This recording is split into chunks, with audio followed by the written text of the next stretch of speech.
Okay. Next up, Ben says, if a startup has novelty and traction in a high-growth market with a solid team, but is struggling to get investors excited, do you see that as a problem with the pitch or the product? Okay, good question. There's a lot going on here. So the startup has traction. You're saying it has traction. And it's a high growth market, but you're not saying the traction is high growth. So you're saying the market is great, but the startup, they have traction, but not high growth traction. And that you have a solid team. You didn't say like a world-class team. You didn't say you have a great team. But they're struggling to get investors excited. Well, what are the reasons that the investors might not be excited? Well, in truth, it could be your team. Your team might not be that inspiring. They might not think you're the team to take this idea all the way. It's possible. You have to then go prove them wrong, of course. Investors are not like perfect in their decision making. And maybe the market isn't as high growth as you think. That could be a red flag. You actually think the market is bigger than it is.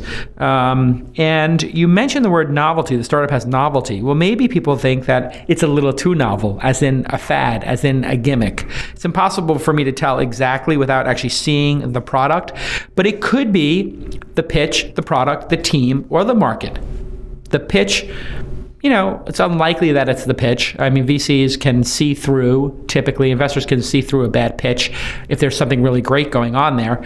The product is cut and dry, as is the performance. So you're going to need to have definitive month-over-month growth, SaaS, if it's a software as a service, recurring revenue every month, or 100% or 50% definitive growth. It's up to us as entrepreneurs to prove that we have the traction needed in order to get the investors' money. In your case, I have a feeling that your growth is not as definitive as it needs to be. Focus on growth. If the numbers are there, the investors will take the meeting. And here's an idea for you. Ask the investors in a follow-up email, "Thank you for taking the time, Jason. It was a pleasure to meet with you.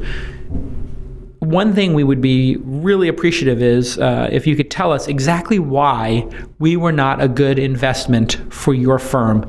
And if you could be as candid as possible, if it's us or the product, the market, or the traction, please tell us as candidly as you can why we weren't able to wow you, because we want to get as much value out of these meetings as possible." You'll be surprised. A lot of VCs will probably sugarcoat it. Some will not. And what you can do is if they sugarcoat it, you can write back and say, we would totally love to get the unsugarcoated version of this. And if you say that in person, can you be candid to me?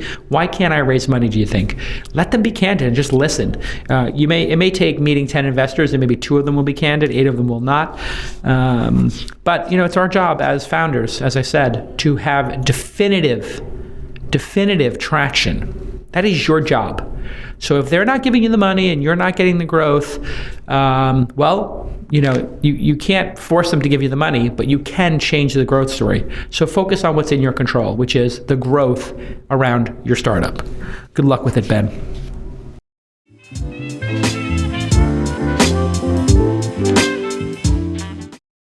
Listen, I could talk to you all day about Squarespace. I love this product. All of our sites are built on Squarespace. Why? Because I can just say, hey, Bryce, hey, Ashley, hey, Jackie, just change this on the Squarespace site. Hey, can we get this up on the Launch Festival site? Hey, can we get this up on the Launch Mobile site? Hey, on the Scale Conference, on this, on that. It instantly gets done. It's easy to use. Squarespace makes beautiful websites so simply. They have all these great design templates. You pick one, and all of a sudden, it looks like you spent $250,000 on your website. Literally, these designers a lot of designers are very upset. A lot of web shops are very upset about Squarespace. I've seen this many times where they would normally spend, people would spend $20,000, $50,000, $100,000 on a website, and Squarespace does it for $1 a month, like $10 a month. It's unbelievably affordable. And everything, it starts at $8 a month, by the way. Everything is responsive. So when you pull it up on your iPad or your phone, you have to pinch and zoom to see the website. It all just works. And you're not at,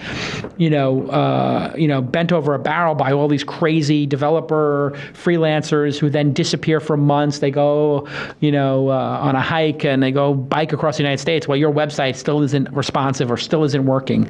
You need to have a professional group behind your website website, and that is Squarespace. They also support e-commerce now, and they just keep adding features. Like they have a calendar feature that's really good right now, and there's all these little plugins and little, craftsmanship that make the site look so good. I love the product.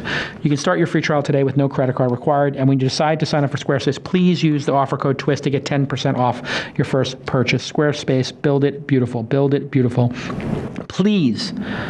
It's a lot of ugly stuff going on in the world. A lot of ugly websites. Just use Squarespace and make the world beautiful. That's not their tagline, but I love beautiful websites. When I see a beautiful website for a conference, I buy a ticket. When I see a beautiful website for a product, I buy the product. When I see a beautiful website for a service or a startup, I want to meet with them.